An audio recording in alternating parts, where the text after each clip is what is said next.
scaled up and then just boom, boom. Yep. Ooh. Man.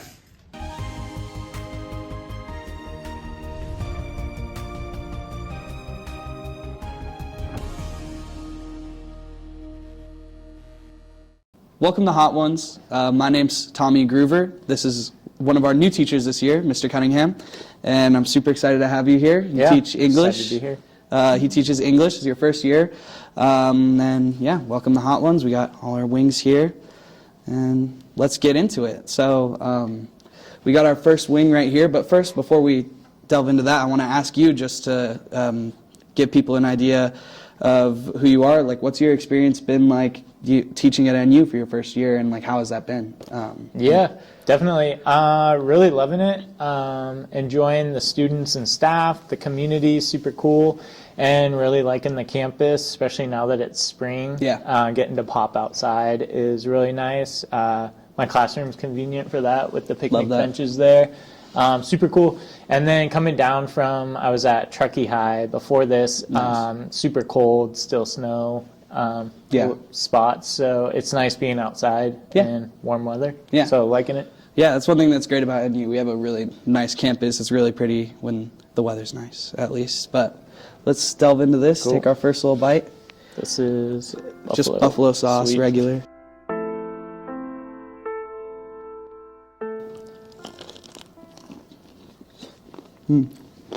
Boneless, nice.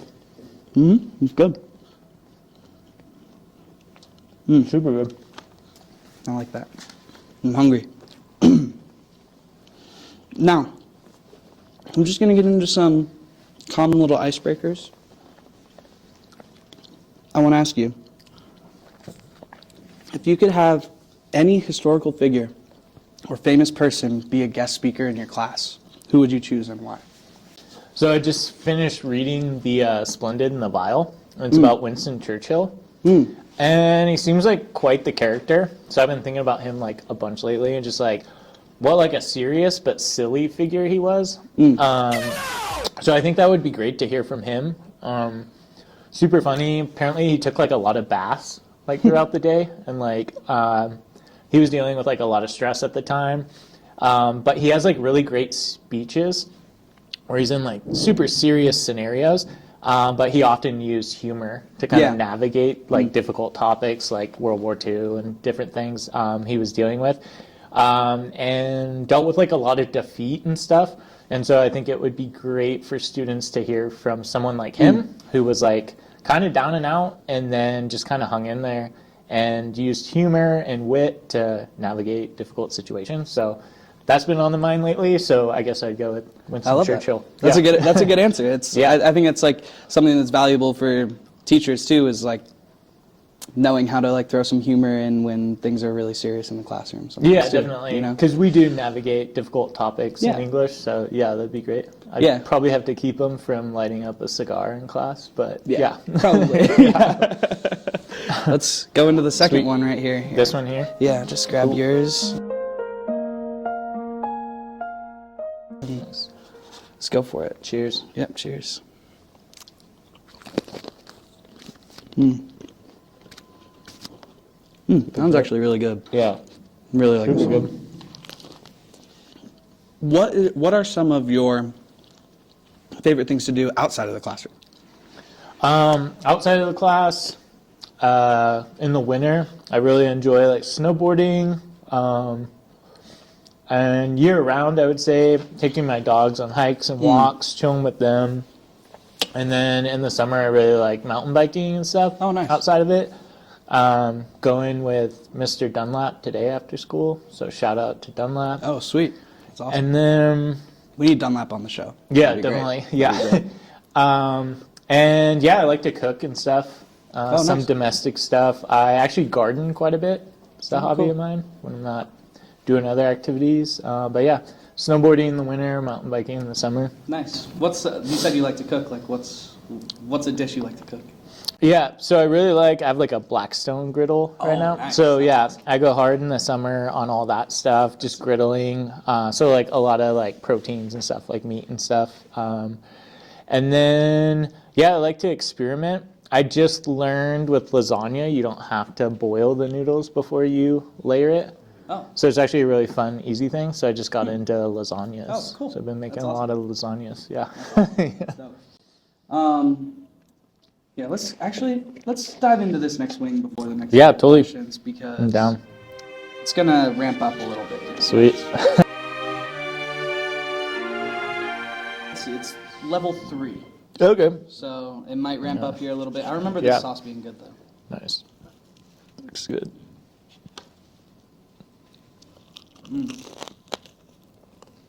Oh yeah, that's a little spicier. Yeah, it has a little kick. It's not as bad right away, but definitely feeling a little bit. That's actually really good. That one's definitely a little spicier Yeah, it's than the definitely other two. kicking me a little Yeah.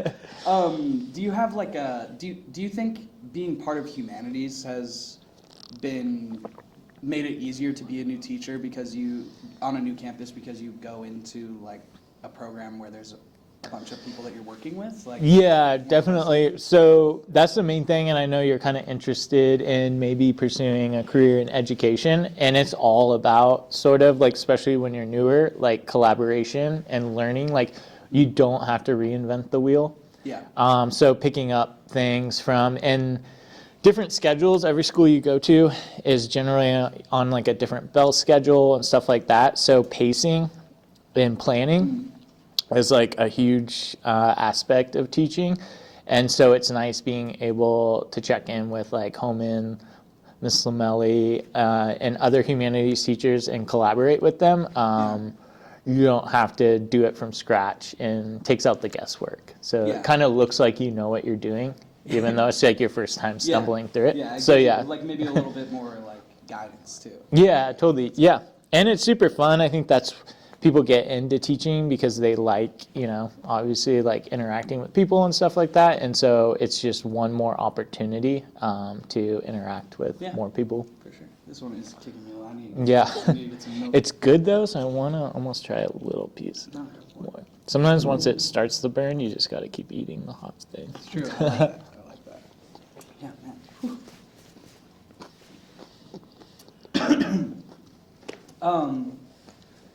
If you weren't a teacher, what would your job be? What would you be doing right now? Yeah, you get that question a lot as a teacher. Before teaching, I did a lot of different jobs, but it was mainly in construction. Everything from building like cell phone towers to houses and stuff like that. So I'd probably be still doing that. And I often in the summer, just to like supplement my income, pop back in. But yeah, so I imagine I'd be doing something like that. But I recently came across like an article of just like super cool random jobs. And there was this one, it was like a private island like caretaker. I think would be super cool. So you're like a house sitter, but you have like an island you're watching. Like, That'd be sounds awesome. cool, I guess. Yeah, I don't know. But it might turn into the like stranded on an island thing. You might get bored. could So be. who knows? Yeah, for sure. Did you like high school? Yeah, I liked parts of it. I was ready for it to be over by my senior year, if I remember right. But yeah, I was trying to think of just like this one English teacher I had who I like really liked, but I couldn't even remember his name. So I feel like I like don't remember high school that well. It was a blur. It seemed really long and significant when I was in it. But looking back, like I think I had like a really good time. Yeah. Played some sports, made friends, like had fun. I didn't hate it, but it was just what it was. Yeah, I guess that's like high school's high school. Yeah, totally. Should we move to The hot one? The Yeah, hotter one? let's I do it. think it's time. Yeah, Let's try it. It's this one. this one.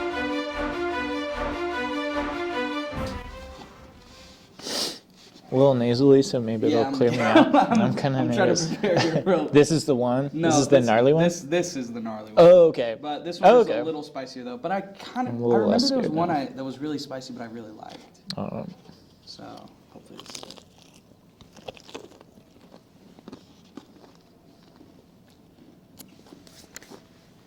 This one's fine.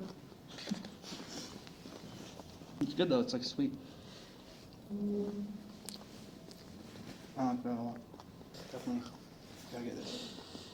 Sounds like it has a Reaper in it, maybe? Carolina Yeah, Reaper? definitely tastes like it a little bit, the aftertaste of that. Yep.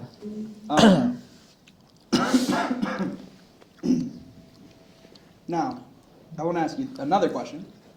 If you had a theme song to play whenever kids walked into your classroom, what would that theme song be? It's a good one, and maybe I should do it. Maybe some DMX. Maybe like Wow. Rough I love that Riders answer. Anthem I or love something. that Get the answer. juices flowing, That's especially awesome. like first period, second period. Yeah. Yeah. Definitely some DMX, some barking. That's dope. Getting going. That's awesome. Yep. I love I'm that. glad DMX is still going. Yeah. R.I.P. Yeah. Seriously. Real one. Yeah. Just since we're on the topic of music, is there any other kind of music that you've always loved, or music you think other people should listen to? I'm a big music guy. Yeah, I mean, you could probably imagine what I listen to, just by age and stuff, all that stuff. But I actually really recently got into a band that's been around for a while that I feel like is lesser known. It's the Rose City Band. Oh. And it's just great, like, driving music, study, grading music, just, like, chilling. Pretty mellow and consistent. So it's nice and relaxing. Cool. So it's like if you had your DMX for your workout and stuff, it's like your post-workout. I like that. Rose City Band. That's awesome. Highly suggest. I've been listening to a lot of them. Noted. I'll Yeah. remember that. Yeah. I'll remember Cool. that. Okay. Another. Yeah, I gotta. That one is. Yeah, it's definitely a little spicy. spicy. I like it. Yeah, it is good. But as an English teacher, I want to ask, what's your opinion on like AI and how that's used today? Because I know that really affects your job. Yeah, totally. So it's a bummer having to. It's just one more element where having to call people out, I guess, for plagiarism. But there's also some really cool aspects to it, and I think it's really great as like a research tool, as opposed to just a simple Google search. You can kind of interact with your searches. So I don't think it's necessarily a bad thing. It's not as good. I hope students pick that up. Like, you could write a better essay, at least as of now, than like ChatGPT could. And teachers can tell. It sounds like a robot wrote it. And it just uses silly, unnecessary words. So when you're grading, like, you can tell. I like to think I can, and then we also have tools that will tell us, like, this was, AI generated, but I don't think it's necessarily a bad thing, and I think you learn by having discussions, and that's why we have so many discussions in class, and it's something that, maybe if someone's, like, nervous, like, interacting with other people or something, they could maybe have a discussion with ChatGPT, as silly as that may sound. And then you can also use it, like I said, for research. And then even back when I taught theater, we would do like improv with it, which was kind of cool. Oh, really? And so you would have it like write a scene, and we'd have it projected, and the two actors would have to, as ChatGPT was writing it, say the lines. Oh, and wow. like act it out. That's super cool. And it was pretty cool too. When the Wi-Fi was slow, it would stop and be like buffering. So then they'd have to ad lib. Oh, what? And That's then it would awesome. start firing again. So it's fun to play around with. Yeah. As long as you're using it wisely and not just having it do the work for you. I think it's actually a really cool tool. Yeah, I think I agree. I think it's a good tool. I think it's kind of a shame that, it's kind of that it's turned into something that people just use to do everything for them, when I feel like it really could enable just like better work. It should just be like an extension instead of the main source. Yeah, I get that. All right, are you ready to step into the last couple questions and the hottest wing? Let's. All right. I'll let you be the judge of how much you take, but be careful.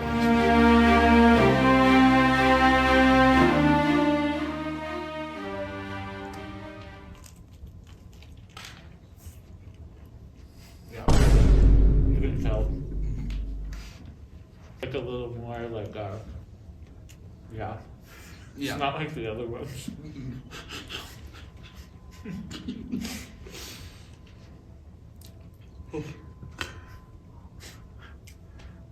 This is the battle. Like immediately, you can kind of just tell.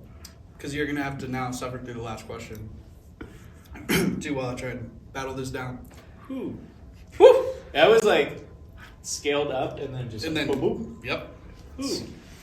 Man, I always forget what it's like, and then you do it. Yep. Oof. Whew. Like I'm starting to sweat. But whew.